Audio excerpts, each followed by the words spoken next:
We arrived at the Matsumoto station in plenty of time to catch the 9:09 train to Tokyo. When the departure time came and went, and still no sign of our train, we realised that leaving this town was going to take longer than expected.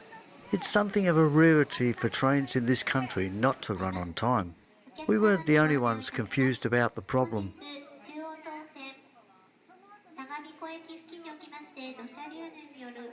Eventually our train arrived and we departed for our journey to Tokyo.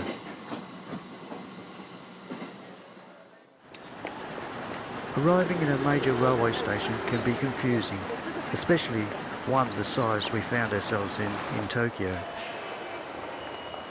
Built in 1923, this is the old section of a very large railway station. The main complex consists of 10 platforms and 20 tracks that service over 4,000 trains each day.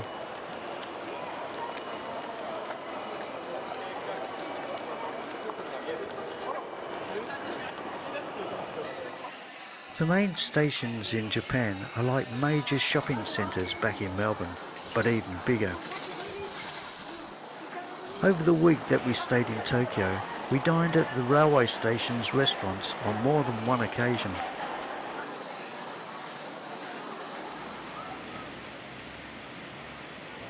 At 634 metres, the Tokyo Skytree is the tallest freestanding tower in the world. It's an impressive structure overlooking the buildings of the Sumida Ward. The tower, which opened in May 2012, makes use of a central column, which is a feature of Japanese pagoda architecture. It must be noted there are virtually no records of pagodas being toppled in earthquakes in Japan's written history. Engineers say the Skytree will be able to withstand even the strongest earthquakes.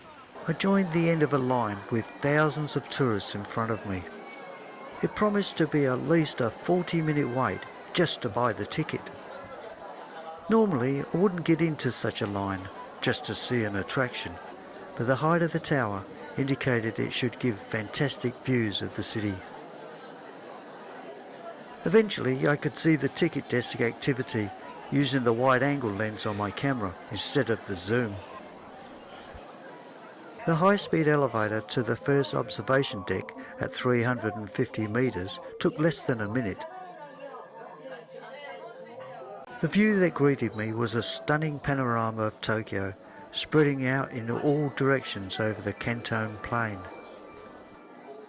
Tokyo was once just a small castle town known as Edo. In 1603, Edo became Japan's political centre. It is now the world's largest metropolitan area, home to around 30 million people.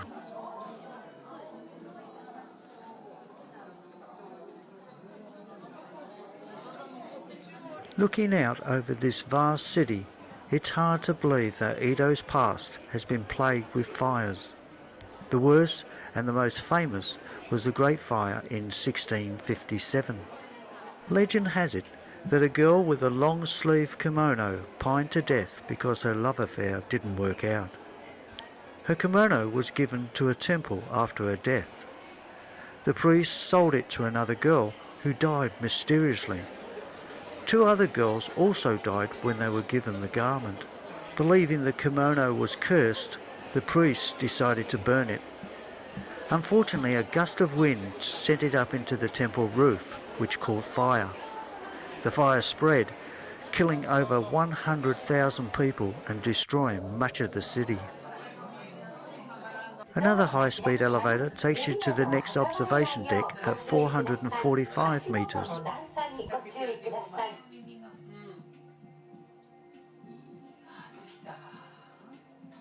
From here, the floor rises to 451 metres, which is the highest level the public can visit.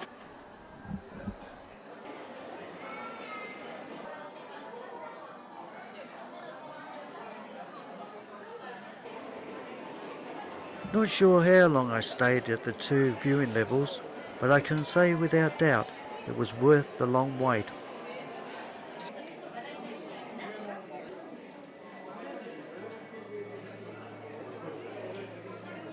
When I decided I'd seen enough, I had to get into another queue to take the lift back to the street level. It's the 5th floor for the Tokyo Skytree exit. Thank you.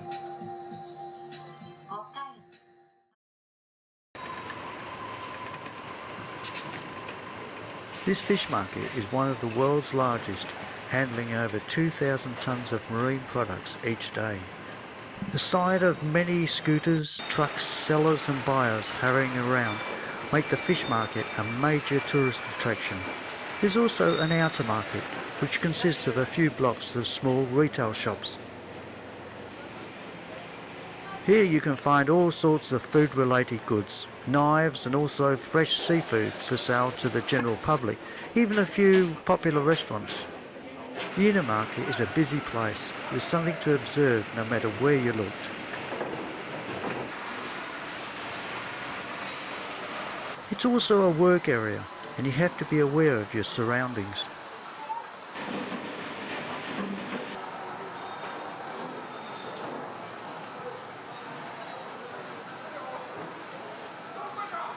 We spent much of our visit watching the activities as all kinds of fresh seafood were being prepared for sale.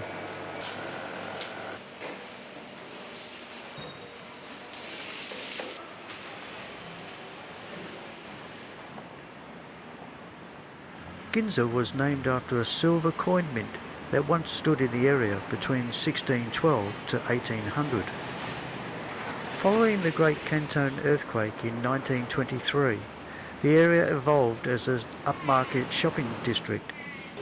1 square metre of land in the district centre is worth over 10 million yen, making it one of the most expensive real estate in Japan.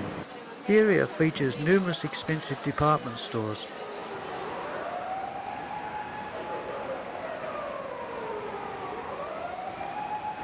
The Japanese literal meaning for the Nihambashi district is Japan Bridge. This bridge has been the mile zero marker for Japan's national highway network since the early Edo period. Formerly a wooden bridge, which was completed in 1603, it was reconstructed in stone in the early 1900s and was later covered by an expressway in the 1960s. As the centre of Japan, the district has enjoyed great commercial success over the centuries.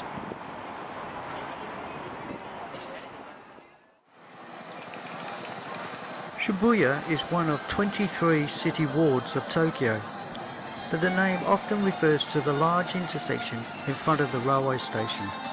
The intersection is heavily decorated by neon signs and giant video screens, and gets flooded by pedestrians each time the crossing lights turn green.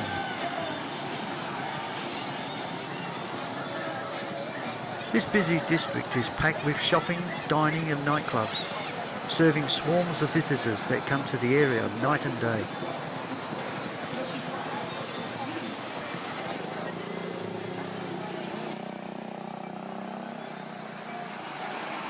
These trucks do constant circuits of the streets all night.